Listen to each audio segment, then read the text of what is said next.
I have always loved yard sales.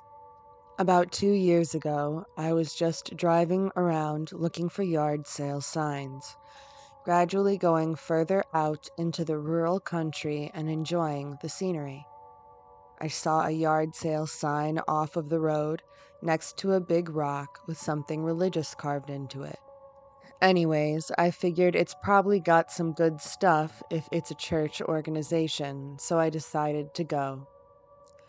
I turned my new Jeep down the long, narrow gravel driveway, and the trees open up to a clearing with a really beautiful white house.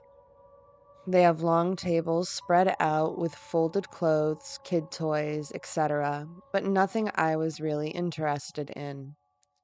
There are probably 30 people milling around on the property, all wearing these gray jumpsuits. The only other person that seemed to be browsing was this old man, whose truck was also parked there, but we were the only ones, save for the gray jumpsuits. The woman at the makeshift table with the money box on it begins talking to me as I'm preparing to leave. I stride over to her for a friendly chat, and I notice that behind the house there are probably 10 or so small gray buildings that gray jumpsuits are going in and out of. After some casual chat, she notices me staring. Yes, we all live here. It's great. Hey, would you like to come in and learn more? She had this crazy light in her eyes, and I attempted to mumble an excuse when she nodded at three guys who had been arranging stuff on the tables, moving tables, etc., and they all came to stand around me.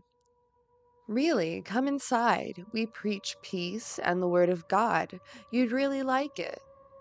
She took my hand and started tugging me toward the house, all while these guys are following. Then the old man browsing paperbacks comes up.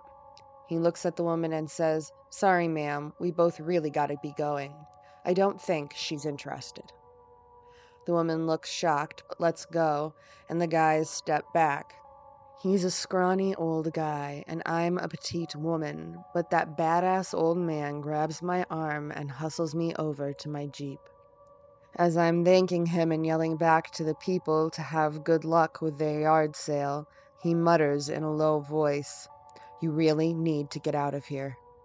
My hands are shaking. All the gray jumpsuits are just turned and silently staring at us, and I'm fumbling with my keys.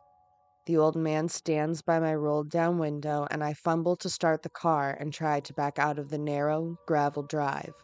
I tried to do a 3-point turn, but my car slides down in the gravel into a shallow ditch next to the driveway, and I'm panicking. "Just take it easy, put it in 4-wheel drive," he coaxes. "I don't know how," I whisper frantically. He guides me as I finally got the Jeep to stop sinking into the gravel and drove the hell out of there. I yelled a thank you to him, and he nodded before getting into his truck. I told my family and a few friends, who kinda laughed and brushed it off, saying they hadn't heard of any cults in this area, probably just a church sale at one of the members' houses. I'd driven around that area a little bit after the event, but I haven't seen the rock sign thing again. I think I may have escaped a cult that is kind of off the radar, but I swear to God it happened, and thank God that old man helped me get out of there.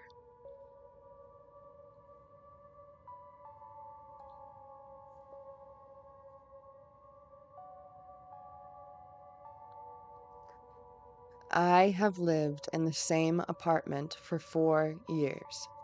My neighbors in the unit above me are a couple in their 30s who have lived there for about 3 years with no issues between us. During the past 6 months, I've noticed some changes in their behavior. I'd hear music with heavy bass accompanied by rhythmic jumping that gets so intense that it shakes my overhead light fixtures. The jumping routine has been escalating to the point that it takes place every day, normally between 8 a.m. and 10 a.m. It sounds like they're hosting a mini Burning Man event in their apartment. The music is so loud and clear that it sounds as if I'm at a concert while sitting in my living room. There's clearly a lot of people involved because the jumping and stomping shakes multiple light fixtures and cabinets. The music is a mix of new age, spiritual vibes, dance beats, and a male voiceover giving weird instructions like rebrand yourself, surrender yourself, with stomps. The couple above me has a private patio, which is directly above my bedroom. I came home from a 3-day trip out of town, and my ceiling is legitimately collapsing in one corner. Big chunks of plaster had fallen to the ground. I immediately call my superintendent. When he came to check it out, he was shocked and pissed. He can see their patio from his apartment window and has watched the group do these dancing and jumping dirt rituals, then spreading dirt along the patio. He believes that the dirt was getting through the wooden cracks, absorbing water and weighing down my ceiling. In order to fix the problem, my super said he had to go talk to the woman, check out their patio, and ultimately hire a contractor. I could hear them talking from my room, and the woman sounded distraught and defensive.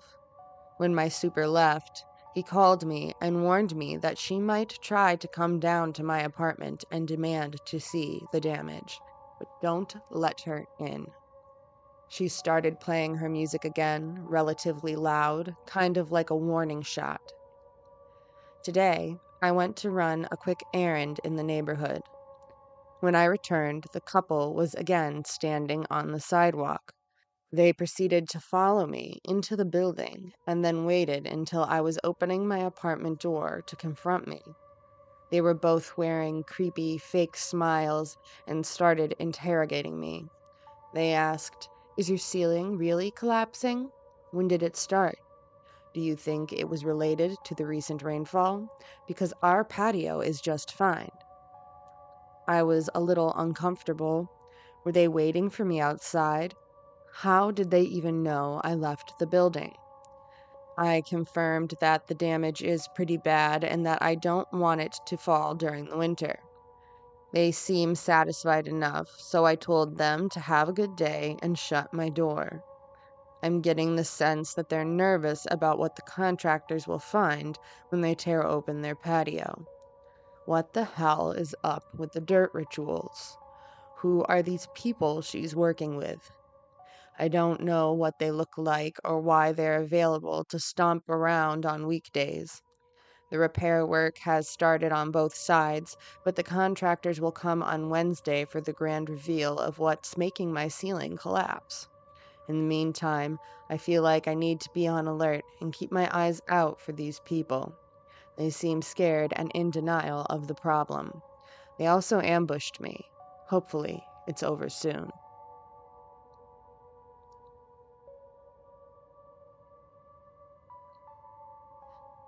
Shortly after high school, some friends and I drove to a national park, which had a campground, but we decided to camp outside the ground so we wouldn't have to worry about disturbing other campers. We set everything up in a clearing next to a bushy slope, got a fire going, and we cracked open some beers. Around 10 p.m., we suddenly hear people walking downhill through the brush towards our camp. This puts us on our guard, but we weren't too concerned because it's a popular park and we figured it's just more campers. We all keep our eyes trained toward the sounds, and soon enough the people arrive at the bottom of the slope. But they don't cross the tree line into the clearing. They just stop in a huddle. And it's hard to make out the details, but it looks like there's about 6 figures. All of them are dressed in white, and the moonlight reflecting off the garments gives them an eerie glow. My friend Dee tries to ease the tension and calls out to the group, "Hey, how's it going?" They don't reply. Eventually, one of the figures emerges from the tree line and walks towards us. He stops just beyond the light from our fire and stands there staring us down. "How long will you be here for?" he asks, really low and slow, so we can't make out his accent or tone, but he certainly doesn't sound friendly. I blurt out that we're leaving first thing tomorrow morning. My friends murmur in agreement, and the guy says nothing, but just keeps staring us down. I notice his clothes in more detail now. As I mentioned, they were all white, and the top was kind of like a loose, plain baseball jersey, only made from a thin, cotton-like material. He just keeps staring, and I can hear the other people from his group shuffling in their spot behind the tree line. Finally, the man speaks again. "You are leaving tomorrow morning." It's not a question, so we all agree. Apparently satisfied, the man turns away and walks back to his group. They all start making their way back up the slope. My friends and I say very little until we can't hear the group anymore, and even when they're totally out of earshot, we speak in nervous whispers. We finally got up really early in the morning and left immediately because he kept hearing noises all around our tents the whole time. We're trekking back to the car park. The sensation of being watched never leaves us. Once we're loaded into the car and on the road, we finally relax. We go over it all, kind of excited in a weird way, considering different theories, the occult, Satanists, etc. But would Satanists dress in all white? It was almost amusing. When we are out of danger, we stop at the town nearest the park. We pull into the petrol station for snacks, and the guy manning the counter looks a bit of a hard ass, but we chat a bit and he's friendly enough.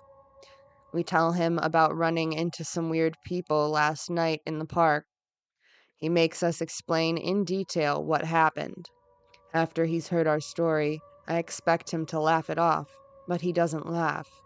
He gets all quiet and narrows his eyes. He just tells us we were really lucky that night. And that right there is the scariest part of the story.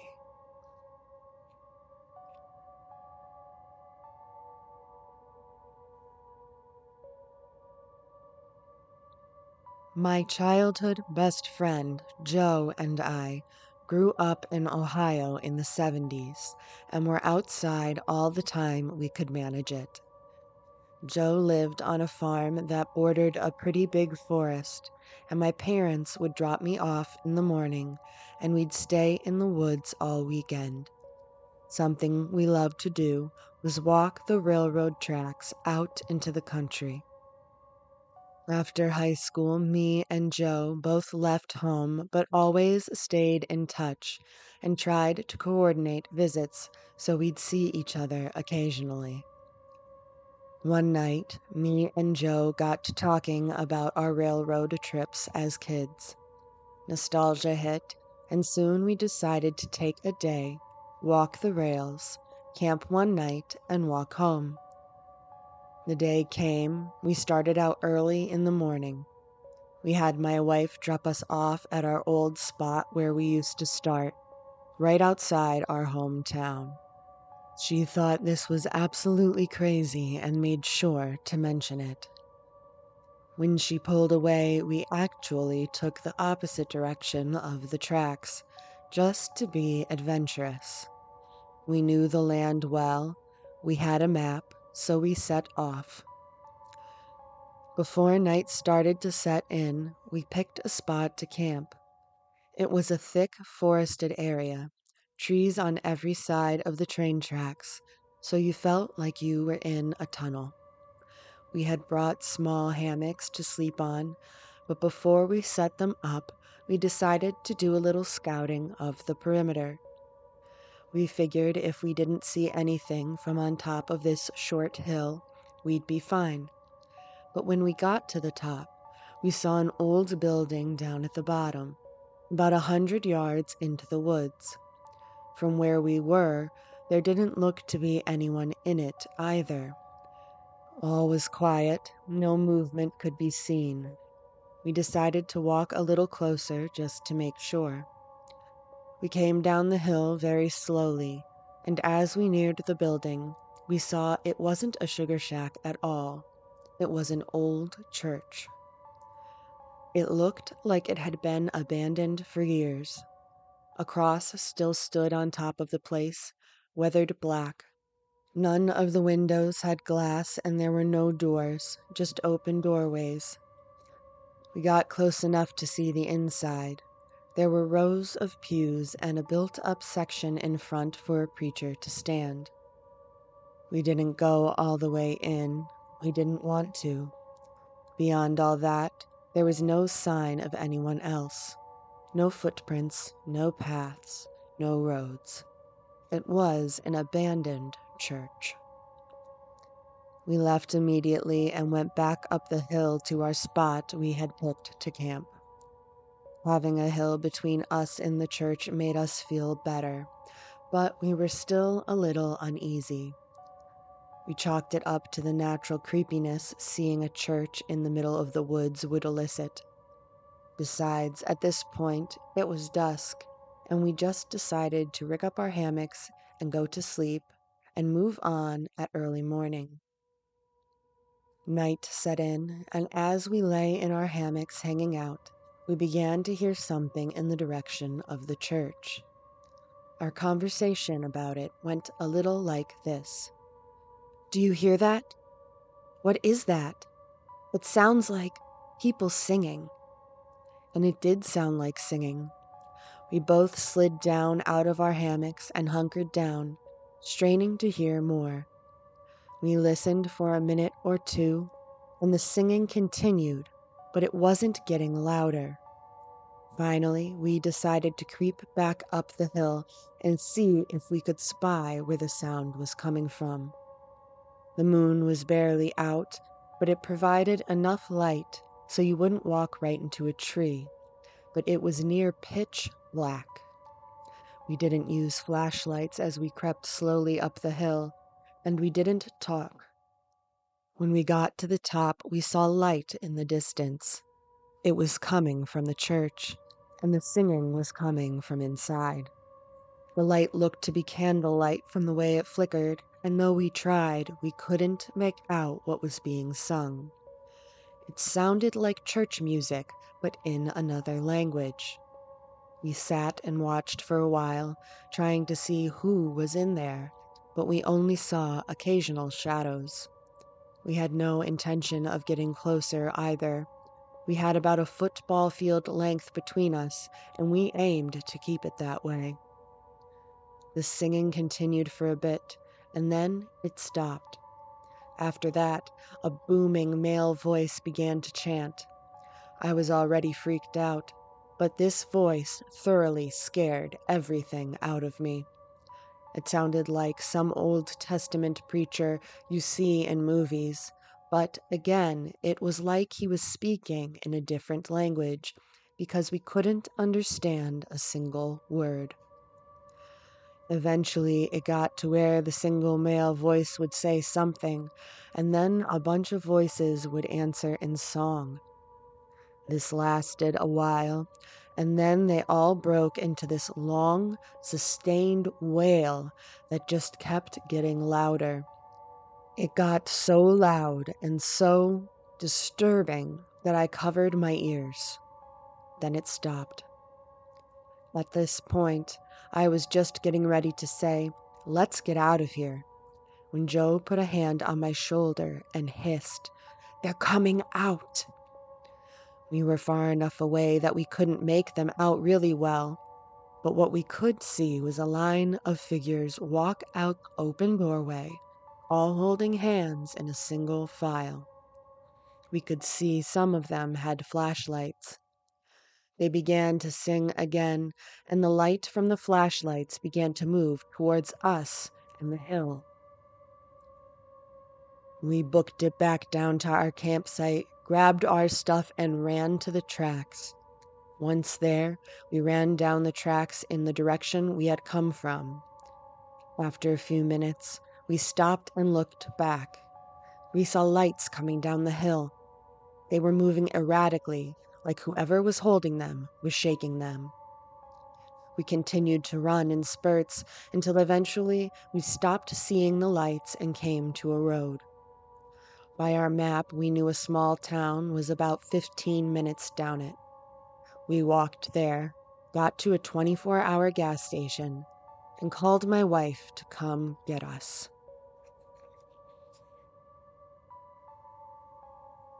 Thanks for joining me, Madam Horror, for your bedtime scary stories.